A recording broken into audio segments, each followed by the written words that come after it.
Hello, everyone, and thank you so much for joining us today for our applicant orientation webinar for the National Guild's Catalyzing Creative Aging program. This is a capacity building and seed grant program provided in partnership with Lifetime Arts. This program is made possible by Aroha Philanthropies, and we are so grateful for their generous support, and we are so grateful to all of you for spending an hour with us today to learn more about the program. I'm Heather Eichmeyer, Chief Program Officer at the National Guild for Community Arts Education, and I'm joined today by two colleagues at Lifetime Arts, Maura O'Malley and Nathan Maharos, both who will introduce themselves in just a moment, and three prior program participants, Christy from Creative Action in Austin, Texas, Gavin from Powers Music School in Belmont, Massachusetts, and Epi Chad from Art League Houston. And you'll have a chance to hear from all of them and hear about their experience with the program later in the webinar. Before we begin, let me mention that this webinar is being recorded. A link to the recording along with today's slide deck will be posted on our website and emailed to you. So if there are members of your team or partners that you're working with that you'd like to share the information with, we encourage that, and that recording will be made available to you. This webinar is scheduled to last 60 minutes, and due to the large number of participants, which is so thrilling, your lines have been muted. So if you'd like to ask a question, and we encourage you to do so along the way, please type it in the Q&A box, which if you toggle at the very bottom of your screen, you'll see a box that says Q&A. It looks like a little file box. You can go ahead in there and type in your questions, and we will get to them throughout the presentation, and certainly there's time at the end to answer your questions there as well. So we have a lot of ground to cover today. Again, we will pause periodically to respond to your questions, but we're thrilled to have you here today. So thank you for your interest. So our goals today are really to help you understand the various components of the Catalyzing Creative Aging program and how to craft a compelling application. During today's webinar, we'll provide an overview of the current demand for creative aging programs nationwide. We'll discuss activities in the first phase of the program, which is really focused on training and coaching for you and your team.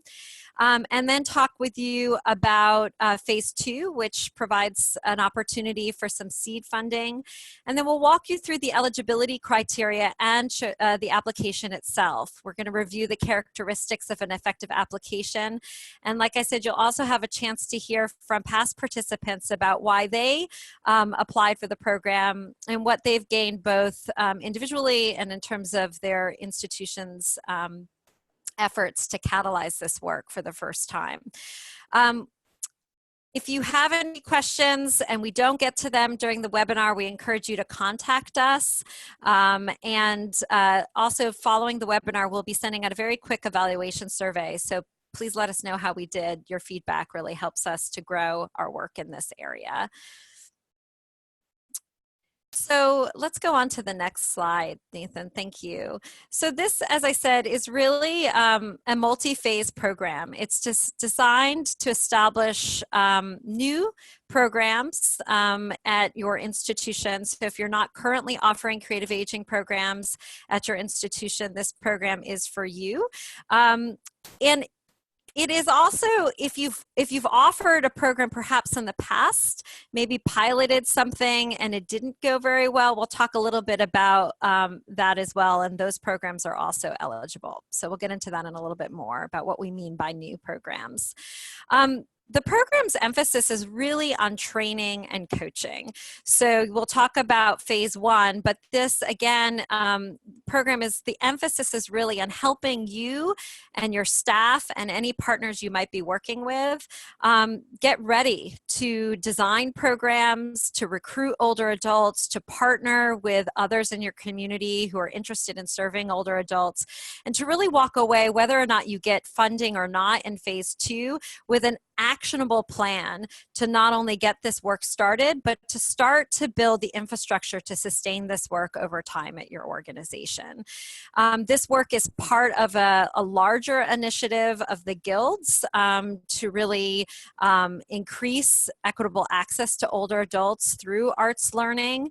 And part of the reason we're focusing on new programs is that just a couple of years ago with our recent, the Guild's recent benchmarking survey report, we discovered through data that was shared with us from over 200 member organizations that less than 30% of the members that we serve are offering any type of programming for older adults. And so really our intention is that in the years to come, we've really been able to move the dial on that and to see more programs in more communities across the country that are offering arts learning that is specifically designed to meet the needs of older adult learners.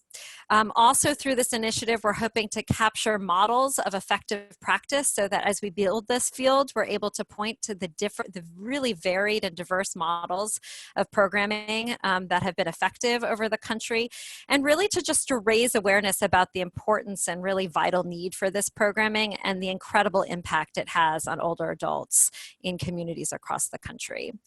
We are very grateful to be partnering with Lifetime Arts on this work. They are a long-standing partner of the Guilds, and we are grateful to be working with them and to be being able to offer this exemplary training in concert with them. Nathan, let's go to the next slide. So I anticipated the slide already. Here's just a capture of some of the incredible feedback that we've gotten about our work with Lifetime Arts.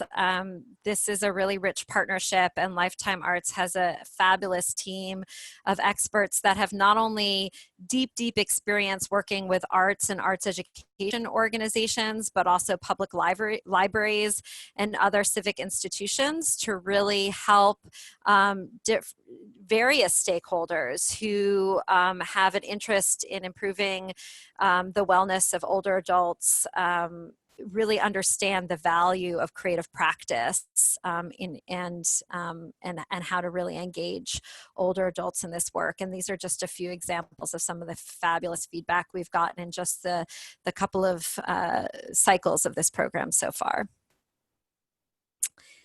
And I'm going to turn things over now to Maura to share a little bit more about Lifetime Arts' work. Okay, thanks so much, Heather. We're really glad to be here for the launch of round 3. Just a little bit about Lifetime Arts. We founded Lifetime Arts in 2008 as a service organization to help develop an infrastructure for this new emerging field of creative aging. As arts professionals and as caregivers, we saw a need to shift traditional senior programming from passive entertainment and one-offs to engaged learning by promoting arts education, specifically for older adults. We are thrilled to continue our partnership with the National Guild and to have the opportunity to work with its members on this important growing arena for community arts education. So what is creative aging? We define creative aging as professionally led, sequential, skill-building, instructional arts programs in all arts disciplines. The programs are multi-session and build skills over time. It's arts education for older adults. The chief characteristics include mastery, learning something new or in more depth, and intentional social engagement, making new connections in a socially supportive community environment. Creative aging is a fast-growing field in which a variety of organizations that serve older adults across multiple sectors are starting to provide opportunities for creative expression. A 2006 landmark study called the Creativity and Aging Study underpins much of the work in creative aging. The study's author, Gene Cohen, and others discovered that the aging brain is far more plastic than previously believed, and that structured learning, especially through the arts, can improve cognitive functioning and enhance the quality of life.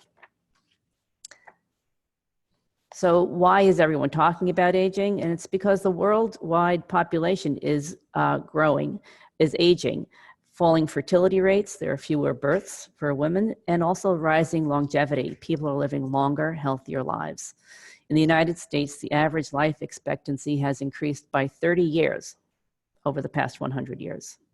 This demographic shift is not a blip on the screen or a temporary situation. This is a permanent shift towards an aging population. But we're talking about people who are 55 to 100 years old and better. It's more than a 50-year span, not like K-12 programming, which is 13 years. And it encompasses 3 generations.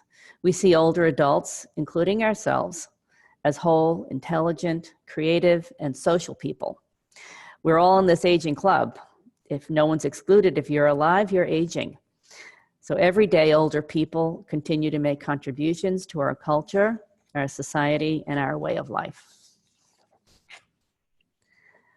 As an aging population, millions of people are expected to live almost 30 years longer than society has planned for. This is affecting every aspect of our society, including work and service, family structures, healthcare, community planning, labor policies, financial services, higher education, and most importantly, for each individual and for every community, the quality of life. But thanks largely to baby boomers, the largest group of older adults, a new view of aging has emerged, and it's positive. We approach this work from an assets point of view, where we look at aging as a time full of potential, activity, opportunity, and growth. Our biggest and most consistent challenge in this work is ageism and its impact on program design and delivery.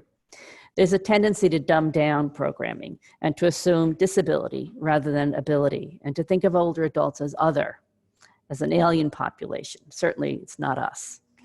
So in libraries, older adults were traditionally relegated to the outreach service department, which included at-risk youth, the homeless, and the incarcerated. It's the marginalized segments of society. In many organizations, older adult programming is focused on the problems of aging, chronic disease, credit card fraud, Medicare help, or passive entertainment, one-shot programs that don't address the needs and interests of today's older adults.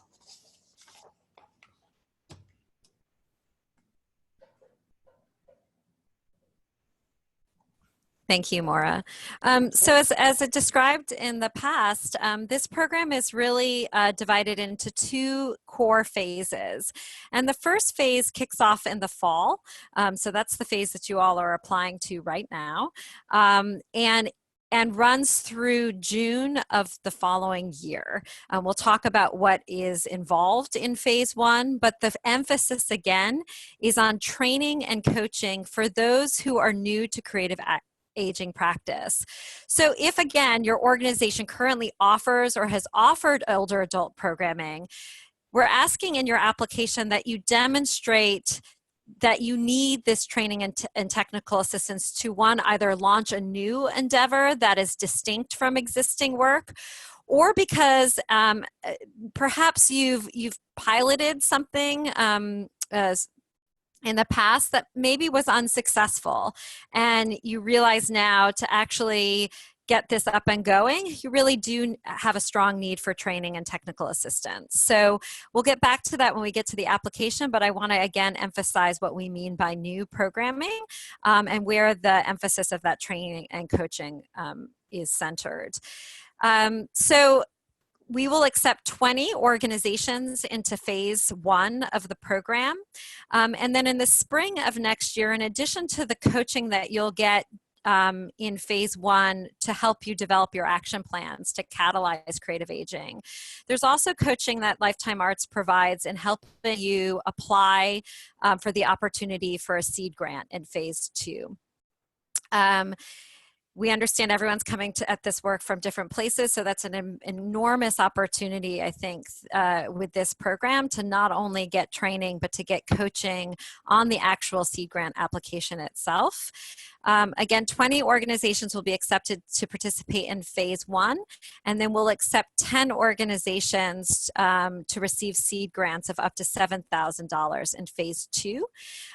Those programs that you would be piloting could run between July of 2020 and December of 2020. And throughout that entire implementation phase, you will receive ongoing coaching from Lifetime Arts as well to really help you hit the ground running successfully, establish those partnerships, recruit older adults, and really provide support throughout that first initial phase of implementing a new program. Nathan, I turn things over to you to talk a little bit more about the training. Great. Thanks, Heather. So as Heather was explaining the multiple phases, phase 1 will kick off at the National Guild Conference in Austin in October, and the 20 grantee organizations will join us for a full-day institute. And what we'll go over, we'll go deeper into creative aging. We'll talk about some best practices, exemplary programming. We'll talk about the current research and funding trends that are in this field. And we'll also talk about strategies for recruiting and retaining older adults. During our time there, we will also do deeper dives in just for the 20 organizations that are accepted into this training phase. One thing I do want to point out, and for this application, we are asking you to identify a primary participant who will attend the conference, but will also be the primary person to attend all of the additional follow-up coaching and online sessions. It's imperative to think about who this primary person is to attend the conference. And then later on for the virtual sort of meetings, that's when you could bring in the rest of your team. But consider who that primary person is to go through this entire sort of experience, starting with this conference. Also during the conference, with these follow-up work sessions, we'll take a deeper dive into things like social engagement activities and techniques, as well as starting our one-on-one coaching sessions where this primary participant will start to talk to Lifetime Arts, and we'll begin to draft initial action plans towards implementing your creative aging programs. Thanks, Nathan. And one thing I'll just share too is the conference, as you can see, is in Austin, Texas. In a moment, you'll be able to hear from Christy, who's at Creative Action in Austin, who will be actually hosting a site visit to their creative aging program and an opportunity to see their culminating event, which is really exciting. We know that for many of you, this will require travel. The Guild, through this program, will support your registration for the conference for that full day pre-conference, which is on October 30th. And the full day on October 31st. The conference will continue on beyond these 2 days. So should you choose to stay on and participate in the rest of the conference and the creative aging track, you can register separately for those 2 days. But we also have travel assistance for small budget organizations. So that is part of this program as well. So we really try to support you fully in successfully attending this critical part of the program. Thanks, Heather. And then following the conference, we will kick into doing our coaching plan, which is really designed to give each of these 20 organizations a really solid plan into implementation. So by participating through this training session and this additional coaching, every organization that applies should really come away with a plan that can be implemented in your community. Some of the things that we will do, we will have virtual webinars and virtual meetings similar to what we're doing right now. And we'll mix it up. We'll do some small group coaching, but then we'll also do continued one-on-one coaching to talk about each organization's individual's needs. This program is really designed to meet this cohort's needs. So we will also be doing some needs assessment, asking the cohort what they're interested in and what their specific needs are. And another really great thing about this is that we like to do this with your extended team as well. So we'd like for you to bring in, whether it's teaching artist or board members or the executive director, whoever is on your team that you think needs that capacity building as well. This is really designed to instill this learning throughout your organization. So keep that in mind when you're thinking about applying. Who else in your organization can you bring into this learning as well to really deepen this work that you can do? And as I was saying, this technical assistance coaching plan, the components include we'll have some webinars. You will be required to do some homework. It is a bit rigorous, so also consider your capacity to take this on at the time. We will ask you to do things like community assessments, to talk to older adults in your community, to look at other organizations in your area that you can partner with, as well as do some homework such as, write a program description and things like that. So there is, in addition to webinars and one-on-one coaching, some work that you at your organization will have to do. Another strong component to this is this peer-to-peer learning. We really think that there's a lot that these cohort members can learn from each other and share with each other,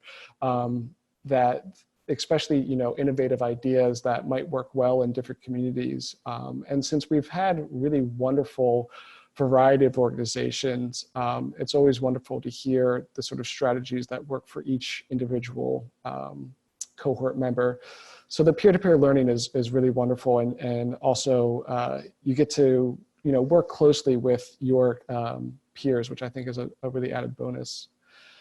And some of the topics that we'll uncover during these coaching sessions are things like vision planning. So digging into what will be successful programs for your organization and how to really design that into a program. We'll address ageism. We'll also talk about strategies for marketing and recruiting participants, and how to retain participants in these programs as they go through these multi-week sessions. We'll talk about sustainability, but also a part of this coaching is to work with each organization on their program design and ultimately their seed funding application, so that everyone is in good standing to really put their best foot forward to implement this program and possibly receive the seed funding. And if I could just jump in real quick, one of the things that we have consistently heard from both cohorts that have gone through this program, this is our third time round of the program, we always hear that folks need help when we do our needs assessment around, program design and development and training teaching artists in this work. But consistently, one of the top things that people have named as a challenge of this work is actually their organizational culture is not always supporting this work beyond just maybe let's try a program. And so I really want to emphasize that in addition to helping you develop a program plan for this work, one of the strengths I think of the training that Lifetime Arts offers is really how to start to build either a short-term or in many cases a longer-term plan for building the infrastructure to really establish this work, grow and sustain it over time. So that over time we're starting to see these programs not just off here to the side, but really as in alignment with the core mission of the institution, so that it's named as a strategic priority of your work, in some cases emphasized in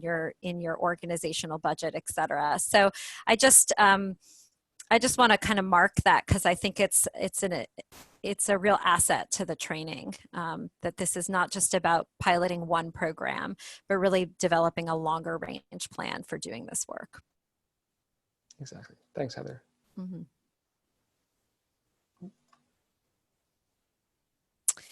So as we mentioned, in the spring, you'll have some coaching opportunity if you do choose to apply for the seed grant for the second phase of the program.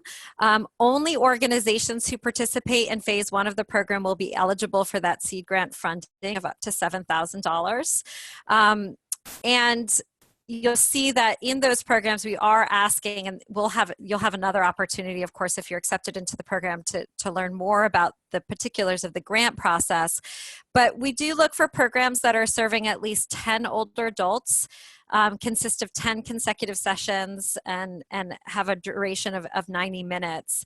And that 90 minutes, as we've shared with each cohort, includes both instruction time and time for social engagement. And Lifetime Arts can share a little bit more details around what we mean by that. But it's not all lesson time in many cases. As you can see here, and there was a question that came in through the chat box around what we meant by ongoing technical assistance in phase 2.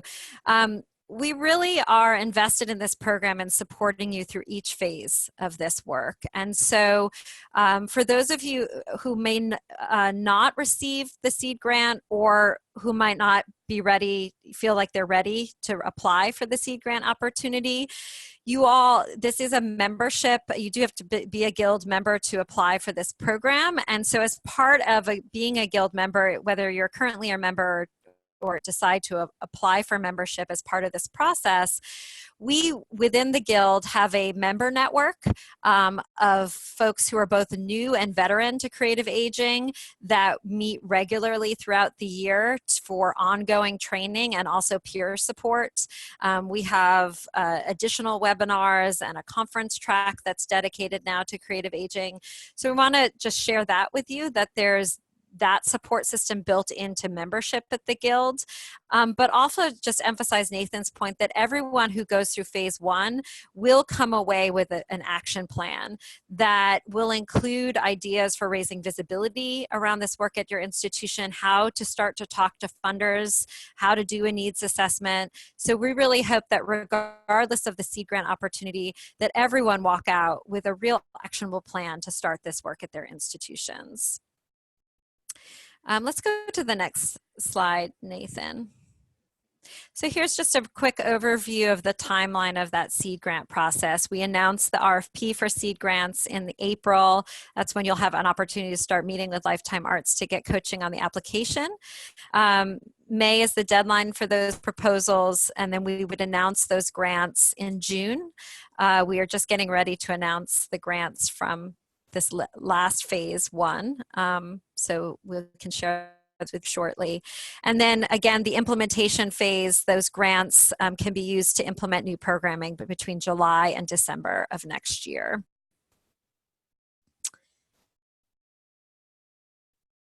And let's keep going. So I'm going to just go through the eligibility criteria and then pause to see if we have any questions before we start talking to some of our past participants.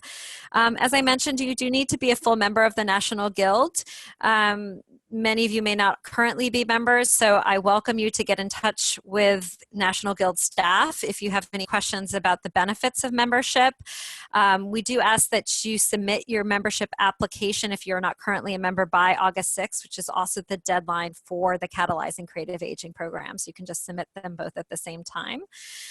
We do ask that your organization have an annual operating budget of $150,000 or more. Within the Guild, we also have education divisions of larger parent institutions. Your division doesn't necessarily have to have a budget of $150,000. That's your institutional budget. So if you're a division of a larger parent organization that has a smaller budget, you would still be eligible, but you would have to submit the overall budget of your institution. We do ask that you be a 501c3 organization or department or division thereof, and have a demonstrated, again, interest in developing a new program. Again, I would say that if you are already doing work with older adults in your application, please emphasize what you want to be doing that is different than what you're currently doing. And in a minute, you're going to hear from Gavin at Powers Music School, who has a story about, applying for this program and not getting in the first time, and Gavin, I'm not going to scoop your story, I promise, but that actually tried something, it didn't work well, and actually reapplied, particularly with an emphasis in the need for the training and coaching. And so we want to hear that from you. Why are you seeking training and coaching in this work at this time? We are also looking for programs that specifically focus on arts learning and the acquisition of artistic knowledge and skill through arts learning activities, and pairing that with meaningful social engagement, opportunities for people to connect both through the curriculum itself as well as time for social time as well. We are programs that are strictly focused on arts therapy or programs that are specifically designed for those with dementia are not eligible for this program. Now, I understand that we are not requiring you to have a program already thought out to apply for this program. So I would say if you are just thinking about all of the options, please just express that in your application. But if you're thinking forward to, we definitely know we want to do an arts therapy program or a program for people with dementia. If that's something you've already decided, let's have a conversation, because this program is while that work is so absolutely meaningful, this program is designed for something different. And then we do, just stressing what Nathan had stressed earlier, we are really looking for one primary participant who can fully commit to all of the program activities that Nathan just outlined. So attending the training in Austin and the follow-up workshop, and committing to the coaching and the webinars between the fall of this year and the summer of next year.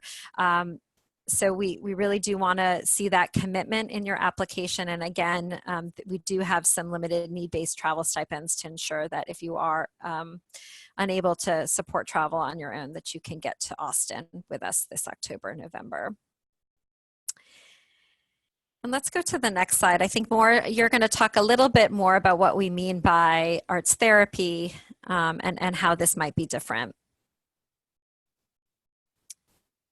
Right, thanks, Heather. One of the important distinctions that we talk about in this work is that though the results of creative aging programs, skill building, socially engaged programs are often therapeutic, the goal is instructional. So what we mean by instructional goals versus therapeutic goals is it's the difference between learning a new art skill or improving physical or mental health. For instance, learning how to write a poem versus improving cognitive function, or learning how to mix paints versus improving motor skills. So there are a distinct difference, and as Heather said, there are lots of wonderful programs and a huge need for therapy-based and therapy-focused arts programming. But this program is specifically around skill building in community for more active older adults. Thank you, Maura. Yeah. I have a few particular questions that have come in the Q&A box about some of your questions around eligibility. So I'm going to hold on those for now because they are specific, and I will be sure I think there's about 5 of you that have submitted questions specific to your institutions, and just want you to know that I've read them, and I will circle back with you on details on each of those after the close of the webinar. I want to move into now my favorite part of this webinar is actually hearing from those who have participated. And we're grateful to have 3 prior participants, 2 of which are just wrapping up their phase 1 activity and moving into implementation. But our first guest is Christy from Creative Action. I'll let you introduce yourself, Christy, but Christy was part of our very first cohort in this program, and we're delighted to have you with us today. Thank you, Heather. Hi, everybody. I am Christy, and I'm here in Austin, Texas. So I look forward to meeting many of you very soon. As Heather said, I work for Creative Action. We are a nonprofit youth development organization that focuses on social emotional learning through the arts. But one of our core values is to create community. And so when we moved into a new neighborhood, we surveyed the area, we talked to a lot of people and learned that there was a great need for strong resources for older adults. And so we started offering these weekly classes, arts-based, for older adults, but it was very tiny, still very new, and we had a lot to learn.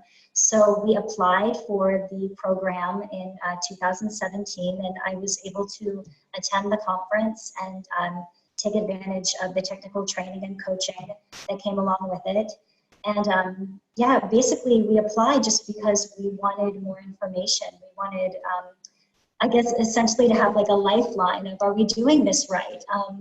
Can you be really honest with us? And they were, and they are. They bring a wealth of knowledge, Lifetime Arts. They are super approachable. So whatever comes up, whatever you want tips on, it's very easy to get in touch with them and get some really concrete, specific answers on how to address your questions and your needs. I'll say that specifically attending the conference, we were given resources to train our teaching artists to work with the aging population. I found that very valuable, as well as really specific devising and program, just curriculum building ideas. For example, finding ways to powerfully meet people where they were. So, for example, we learned that a lot of our participants already had a sense of comfort and familiarity in working with fabric. And we were able to implement that in our unit of teaching abstraction. And so helping people to use fabric to create images in a collage that represented personal stories to their lives. And that was highly successful. So we got a lot of those ideas from Lifetime Arts. Yeah, let's see. And so since then, we have just been able to expand our programming. And this year, we're hoping to start our 4th location of classes offering really quality arts-based instruction for older adults. Thank you, Christy. Christy's program too is one, and we'll get to some questions at the end, that is compelling because so much of their other work has been focused with school-age youth and after-school programs.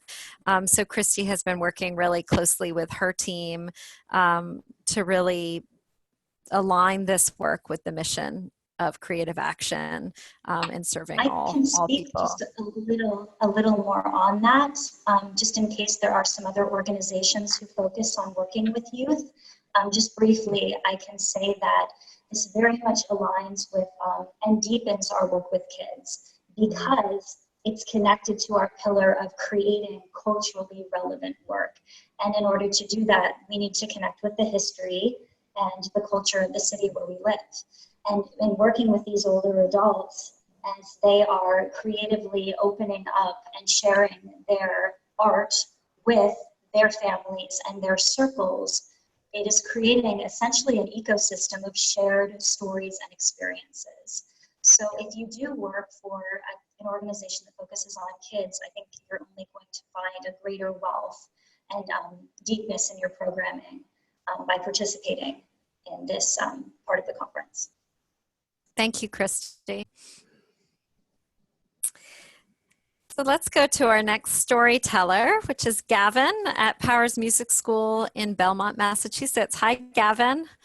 Hello, thank you. So Powers, we are in Belmont, which is about 20 minutes on a good day outside of Boston. And our school has been here for a little more than 50 years. And like most of our peer institutions, music schools like Powers, we've always been open to adults, and we teach lessons and classes for adults, but it hasn't been very intentional. And so when I came to Powers about 2 years ago, one of the things I wanted us to do was to be more intentional in our programming for adults, and specifically for older adults. So we actually applied in the summer of 2017 for the Creative Aging cohort through the Guild, and we were not selected. But undeterred, our Director of Education and Community Programs still signed up for the Pre-Conference Institute in Oakland and went to that. Came back with a lot of great information, and we set out to launch a program that year. And for a variety of reasons, that program, which was called the Belmont Learning Choir, it got off to a great start, but then kind of fizzled. Some of the things that went wrong with it were mistakes that we made in terms of, not really assessing the needs in our community and not having a partner that was fully committed. But there were also things that were beyond our control, just staff turnover with our partner organization and things like that. So when we came back and reapplied in 2018, I felt like we had a really strong case to make that we really wanted to do this work, but we needed more help. And that's what we really stressed in our application, that we had the institutional capacity and commitment to do this, but we were kind of just, in some ways, grasping at straws, trying to figure out how to get a program off the ground. And the training that we got through this was instrumental in a number of ways. It showed us some of the mistakes that we made along the way, but it also got more people involved in the process. We had a board member who participated for part of it, a board member whose background is in transitional services for older adults. And she really helped us in just, helping map the community and what resources were already out there. But also in connecting us with organizations as potential partners. It got more of our staff involved, and it also got some organizations that we had worked with in the past, the area councils on aging. We got them involved in helping us survey their constituents about what kind of programs they would be interested in. I think the best part of the training, though, was honestly the one-on-one coaching sessions, because that's where we got to talk about specific things that were coming up with us and had come up with us in the past, and get feedback on how ways that we could work to help overcome some of those challenges. So this fall, we're ready to try again, and we're going to be starting a program called the Watch City Singers, which is going to be in a town that is adjacent to Belmont called Waltham, Massachusetts. Waltham is a relatively blue-collar community. It's much more socioeconomically diverse than Belmont, and it has a long history in the manufacturing industry. And not surprisingly, watches and timepieces were a big part of that, which is why it got the nickname Watch City, and that's how we ended up with the title for the program. So we have a more diverse community to work with. We have a partner that is on for the long haul. The Waltham Council on Aging has a beautiful facility with a wonderful piano and a director who is 100% on board with the kind of program that we want to do. So we feel like we're in a much better place going forward, and we're really excited about that. So for me, the takeaways from this and for going through this is, you need to be committed as an organization, that this is a priority for you, and not just something that would be nice if you get the grant funding, but it should be something that you're really willing to put the effort in, because the training does take a fair amount of time, but it's time well spent. Other things that you can take away from it is just to use the connections and resources you have. For us, that was relationships with the councils on aging in our area, as well as this one board member, and really use that to leverage things going forward. And then the last thing is just, let the chips fall where they may. There are things that you can control in writing your grant application and things that you can't. And so just put your best foot forward. And if it doesn't go right the first time, but you really, really want to do this, come back and try again, because it might work out the next time around. Thank you, Gavin. And one thing I just want to emphasize there, in the application, you'll be asked to discuss your commitment to creative aging. And that could be confusing because you're like, well, I'm not offering programming yet. But I think even if this is not already named in your strategic plan at this point in time, even describing that you have champions on your board who get this. In Gavin's case, I have someone on my board who really wants to do this. I have the buy-in of my executive director. We're already starting to talk about the alignment with our mission. Those are the kinds of demonstrations of commitment at this early phase that we would be looking for in your application. I just want to stress again, because a couple of questions have come in, that we are not expecting you to already have a plan in place for a program. That is the point of phase one of the of this program. Thank you, Gavin, for sharing your story. And then our last story is from Epi Chad, who also is just finishing up phase one of the program. And Epi is from Art League Houston in Houston, Texas. Hi, Epi. Hi, Heather. Thank you so much for giving me the opportunity to speak about our program today. Hi, everyone. My name is Epi Chad. I'm the Director of Community Engagement at Art League Houston. Art League Houston is a 70-year-old community art space. We have a year-round exhibition program, and on-campus adult visual arts school, and a number of community engagement programs that take place both here on our campus and then throughout the city as well. Art League's mission is to connect community through diverse, dynamic, and creative experiences that bring people together to see, make, and talk about contemporary visual art. Our involvement with the Catalyzing Creative Aging program has given us the opportunity and the ability to intentionally design programming that's responsive to older adults and to the community partners that we want to work with. It's given us the opportunity to bring in new language into our organization and into our community on campus as well, and kind of rethink the way that we speak and communicate about older adults in our community. And it's given us a much deeper sense of what barrier-free programming really looks like. And it's kind of made us understand that that's really, truly a constantly shifting understanding. Barrier-free changes every day as we get a better sense of the community that we're working with. The process has been amazing for us. Lifetime Arts has an amazing team that has been so forthcoming with information, and all of the sessions have been so accessible. I've never once felt that my questions were silly. I felt comfortable coming to the team with absolutely anything and everything in the program development process. So Art League's a pretty small staff. We're a mid-sized organization as far as budgets go, with a staff of 5 full-time employees and 2 part-time employees. To put that in perspective, I am the only full-time employee in my department. And that can seem kind of daunting when it comes to allocating time and investing in a program like this. But the Creative Aging program has been easy and totally manageable, both on the time commitment and the program development. And as far as having a small staff goes, our key to making this work was just very clearly delineating the roles and the responsibilities through the process. I served as the lead on this project. We had 2 teaching artists involved in the professional development webinars, and also had another staff member, our director of education, involved as well. We narrowed it down to 1 teaching artist, and have been working with her pretty hands-on in developing our program further. But having other staff members as part of the process just helped spread the knowledge and spread that new vernacular for talking about this kind of work in our organization.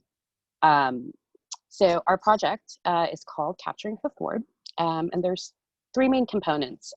We are interested in providing quality arts instruction for older adults. We're interested specifically in providing programming in the Fifth Ward community, and we're looking at shifting the way that we approach our community to more of a K to Gray approach. So this program has been created and developed out of the idea of shifting towards providing programming for our community at all stages of life. So we currently have 2 very successful program models. that we've pulled bits and pieces from to develop this new program. We have a healing art program that's lasted for almost 30 years now that serves adults living with chronic illnesses and physical disabilities here on our campus. And we also have a program called Artbound, which is high quality art residencies at underserved elementary schools around the city. So our Artbound program was conceived and first implemented in the Fifth Ward community, and we've been there for over a decade. So as we started thinking about how we could serve the community at all stages, thought, this is a community we've been in forever, but we're only seeing the youngest of the community. So we started looking at ways to engage all ages in that community. Fifth Ward is a historic neighborhood here in Houston. And much like a lot of the center of the city is seeing and experiencing gentrification at a pretty intense rate, and the cultural erasure that comes along with rapid development is really visible in this community. So our program is a residency at a local newly remodeled community center that has an existing population. And we will be looking at creating records of the landmarks in the community, those spaces that are of importance to longtime residents that have that unwritten history about their neighborhood, their community, and the history of the city. Our program is based around sequential art instruction that'll focus on plein air drawing and watercolor painting. So our experience with the Catalyzing Creative Aging program put into perspective the idea of having portable and accessible mediums that are really truly easy to access for all skill levels. You can be a beginner and take this class. You can have painted in watercolors for 30 years and still walk away with a new experience from this class and build new skills. So the Catalyzing Creative Aging program made it possible for us to create impactful programming and curriculum for older adults in such a clear way that we were able to also take some of the bandwidth in working on this program and shift it over to intentional creation of new relationships in the community too, and really finding that perfect partner or series of partners in the community that we think will help us sustain the program moving forward.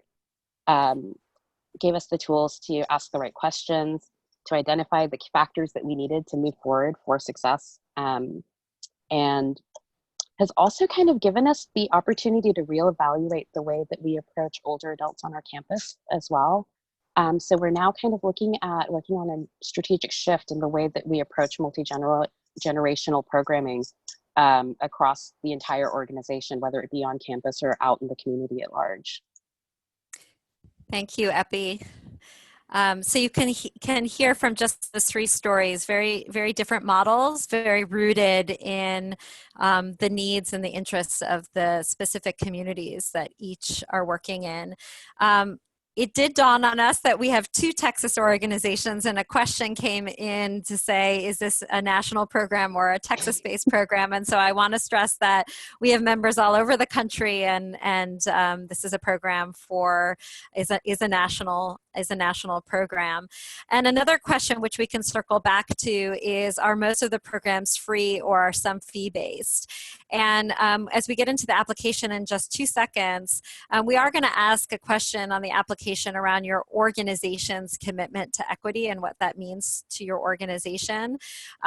We want to see that these programs, there is an intention around reducing barriers to participation in your community, but we really discuss and honor many different business models for this work within that. And so your program does not necessarily have to be free. Many are, but many are a mix of an earned income model with financial aid. So there's a range of models out there, and if the training really will explore some different opportunities for structuring not only the program but your business model for this work. So it was a great question that just came in. And Nathan, I'm aware of time and I want to make sure we actually get into the application. So let's dive in. I already talked about membership. If you have questions about membership, please reach out to me. There's a link there to the application form. And let's go ahead and dive into the application itself.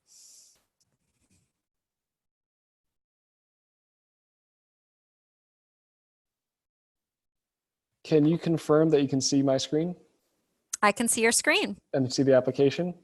Yes, thank you. Great. Yep, we're. Mhm. So I'm going to go through this and I'll explain it. And then Heather, if there's anything that you want to emphasize or stress, please feel free to jump in. Great. So to start, we're going to talk about if your organization is a member of the Guild. And this first section is really just sort of, cover page sort of introductory things like, who are you? Where are you? We want to understand what art discipline that your organization operates in, and it can be a mix or multidisciplinary, but just let us know. Then we also want to know who is the primary contact, who we have stressed should be the person who is committing to participate in all phases of this. And then my apologies. This is the primary contact for the application. So who's the person filling out the application in case we have a question, but then who is the primary program participant who will be committing to all of these phases? Ideally, and this can take many different shapes and forms, but we're looking for people like who are the executive director, who are program or education managers or director, someone that will be dealing with decision-making or the implementation of these programs. So that should be people who are the primary participant. But there might be other other configurations that we're not thinking of there. Then here is where we want to know who would be the additional team members that you'll be bringing on to attend the other coaching and webinar and professional development sessions. And as we heard, that this could be someone like a board member or like the board chair, other programming staff or other executive staff, teaching artists, and even representatives from a partnering organization that you want to include in this. The team can also include people from your marketing staff as well, development staff, but thinking about who are the players going to be involved and who requires information to really move this needle forward. In the next section, we want to know a little bit more about your organization, and this is going to include how many full-time and part-time administrative staff do you have at your organization, that your organization employs, but then also full-time and part-time teaching artists or faculty members at your organization, and then your organizational budget. The reason we ask these questions is because we're really trying to get a sense of the capacity of your organization. And as I mentioned earlier, the professional development and coaching and ultimate implementation does require a certain amount of capacity of your organization to be able to go forward, to really dive deep into the professional development and coaching sessions, to be available, and then also to sort of put the action in place. That's why we asked this question here. And then question 12, we're asking about the primary focus of the initiative is to establish those new sequential skill building creative aging programs. So we want to know that if your organization currently offers or has offered other kinds of older adult programming, let us know what they are, and then also telling us a description of the programs, and also maybe a bit about why you'd be applying for this and what would be sort of innovative or unique or moving you forward within this training. And I'll just say, like, a perfect example is what Gavin mentioned earlier, that he had been, Powers had been having older adult students in, classes, individual private instruction group classes, but that programming wasn't intentionally or specifically designed for older adults. I think just knowing even that is really helpful in this section of the application. We've had museums that have applied and had docent programs, for example. So just wanting to indicate that you might be serving older adults, but haven't intentionally designed programming for their needs and as learners. Perfect, thanks. And then we get into a narrative section. I'm going to talk a little bit about each one of these to talk about what we're really looking for here. So we've talked about this a lot throughout this webinar today about the commitment, and really taking the time to describe why or how your organization is committed to engaging in this work. And this can be several things. It can be, maybe it is in your strategic plans to think about how you're serving older adults deeper, but maybe it's just a reflection on your mission. And if your mission is saying that you're going to serve all community members and you want to include older adults in that conversation, that may be as well. The other example was maybe there's a board member who has a real interest in this, and there's a buy-in from your organization as a whole to serving older adults. So this can sort of manifest in many different ways, but really describing how your organization is going to take this seriously in a way, and really want to improve your offerings to the older adults in your community. Next is value, and then talking about really what the value is for your organization to take this type of initiative on at this time. We talked about that you'll be going through training and coaching, and really talking about how this is going to have an impact on your organization and what the benefit of it would be to be a participant in this cohort. The next question is accessibility. We want to hear from you what the barriers are to participate in arts education programs for older adults in your community, specifically your organization. What do you perceive those barriers are, whether they're physical, financial, socioeconomic barriers that you may perceive. So let's hear a little bit about your community and what you think the barriers would be to have older adults engage with arts learning in your organization. And I'll just give an example from a previous cohort member where they really were seeking partnership in the community because they understood that their own physical space was not comfortable. The chairs weren't comfortable. The actual physical space wasn't conducive to older adults learning. And so I think even that, just a knowledge of, we know we need to actually be working in other spaces in the community because there's even a barrier to my physical space, might be an example of that as well, beyond just also gaps in programming throughout the community. Perfect. And then the next one is equity. And we want to hear how your organization is committed to equity, and that's as reflected in your organization's mission, your vision, goals, and work plans. So how are you addressing equity through your organization? And then lastly, partnership. And what we want to hear here is how your organization is able to partner with non-arts organizations. And the reason why this is a valuable question is because a big part of this work potentially is partnering to identify older adults in community in order to include them into your planning. So partnerships is a pretty critical part of this work, and we want to hear that your organization has experience and proven that you can partner with non-arts organizations. And that is the entirety of this application.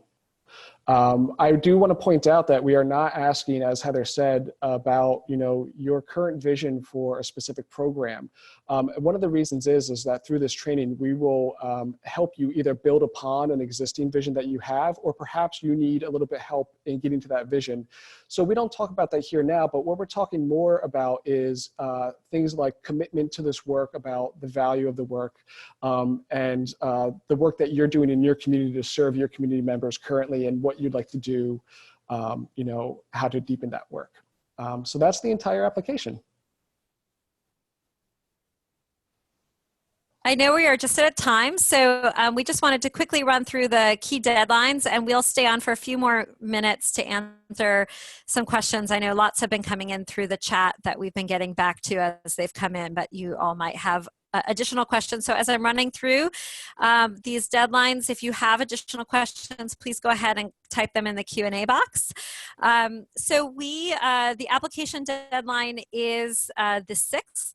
That is both the deadline for the application for Catalyzing Creative Aging, and if you are not currently a member of the National Guild, that is also the deadline for you to submit your membership application, which you can find on our website.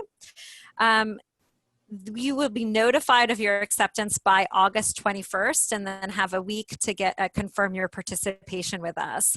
That gives us enough time to get you successfully registered for the conference, where you'll engage in the training on October 31st October 30th and October 31st. So those are the most immediate deadlines for you to just pencil in and stick on a sticky note on your computers. And that's primarily it. I would welcome you all, again, if you have questions, to go ahead and ask them in the chat box. I wanted to just emphasize Nathan's last point around that we are not expecting you to have a fully baked program in mind to apply. We really purposely continue to try to focus this application in a way that is emphasizing just an understanding of your personal commitment and your institution's commitment to wanting to do this work and to supporting your time to go through the training. There's a question that came in about, would you mind fleshing out the equity question in the application again? And I'd be happy to answer that question. Before I do, I know that some people may have to go, and so I want to thank those who do need to go for your time. Again, we'll stay on and answer a few more questions that are coming in, but we will be sending everybody a recording of the presentation, and just really thank you for your interest in this work and your enthusiasm for getting started. Coming back to the equity question in the application, this is really a question we are committed. One of the core values of the National Guild, and we know that it's shared by Lifetime Arts, is increasing equitable access to arts learning for all people. It's a core value. It's of all of our work. And so we're interested to know how you think about that in your own institutions, both programmatically as well as within your organization. How do you understand, where do you see mission alignment there? And we're not talking about specifically, because we're not asking you to have developed a program yet about this particular program that you're trying to build, but we want to see that you're thinking about this and thinking about your role as an organization within your larger community, and how you are reducing barriers to participation and ensuring that all older adults might participate. With that said, I want to go back to the former question around, do all programs have to be free? That is not a requirement here. We certainly have models of programs that have gone through this program that are free and fully subsidized. We have programs that are an earned, really focused on tuition, but offer scholarships and financial aid. We have programs that are really able to reduce barriers through significant partnerships to other institutions. And so those are all things that we will explore through this program. I don't know if Maura, or if actually anybody on the call wants to follow up on that question as it relates to their own work.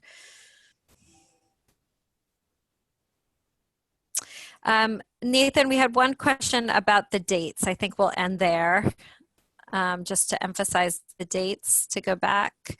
So the application deadline is August 6th, and then you would be confirmed of your participation by the 21st, and then we would start to register for you the conference if you were accepted.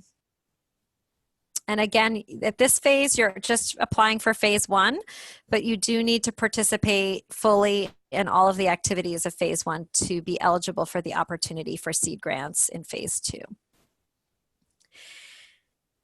Thank you again for your time and for staying with us for a few minutes over today. I want to thank all of my co-presenters for sharing their expertise, their insights, and their stories with us today. And please do reach out if you have any questions after the webinar. I will follow up with some of that have submitted individual questions, but don't hesitate to reach out to us if you have questions throughout the process. And we hope that you'll all apply and are encouraged by the great response today for this webinar.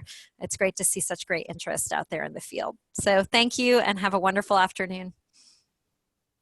Thank you.